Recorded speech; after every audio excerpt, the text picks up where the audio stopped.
Mental presents কৃষি সংবাদ সুজলা সুফলা।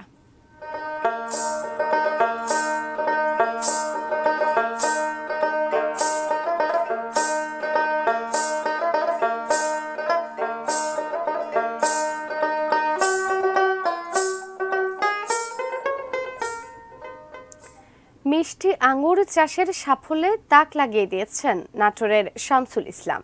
এক বছরেই দারুণ ফলন পেয়েছেন তিনি। তার মাচা জুড়ে এখন থোকা থোকা সুমিষ্ট আঙ্গুর। নাটোর প্রতিনিধি বোরহান উদ্দিন বনের তথ্য ছবিতে ডেস্ক রিপোর্ট। আঙ্গুর বাগান করার শখ ছিল শামসুল ইসলামের। গত বছর যশোরের একটি নার্সারি থেকে 250 টাকা করে 18টি আঙ্গুরের চারা কিনেন তিনি। বেড়ে ওঠে সবকটি গাছ, তাতে এখন থোকা থোকা মিষ্টি আঙ্গুর।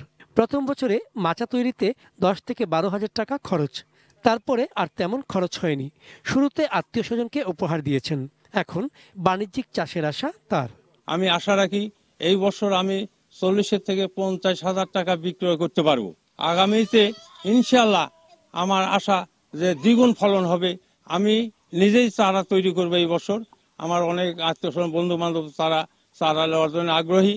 নাটোরের নলডাঙ্গা উপজেলার শামসুল ইসলামের বাড়িতে আঙুরের বাগান দেখতে প্রতিদিনই মানুষের ভিড়। বেকার ছেলে যারা চাকরি না খুঁজে তারা যদি 10 কাঠা 20 কাঠা জমি লিজ দিয়ে বা বাণিজ্যিকভাবে চাষ করে তারাও লাভবান হতে পারবে এবং দেশ আঙ্গুর সফলভাবে হবে। ভবিষ্যতে আমরা উদ্যোগ নেব যাতে এই ধরনের বাগান আমরা সবাই মিলে করতে পারি, তাহলে বিদেশ থেকে আমরা আনতে হবে না। বাহিরের যে আঙ্গুরটা যে টেস্ট, সেই টেস্ট অনুপাতে এটার টেস্ট ওই রকমই। প্রমাণ হলো এদেশের মাটিতেও সুমিষ্ট আঙুর ফলানো সম্ভব।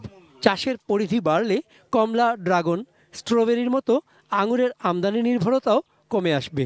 যারা উপসহকারী কৃষি কর্মকর্তা মাঠ পর্যায়ে শামসুল সাহেবকে বিভিন্ন রকম পরামর্শ দিচ্ছেন যাতে করে আঙুরে কোনো পোকামাকড় বা রোগবালাইয়ের আক্রমণ না হয়, এবং তারাও বলছেন যে আঙুরের স্বাদ অনেক সুস্বাদু আঙুর। চন্দন পাল, ডেস্ক রিপোর্ট, এটিএন নিউজ।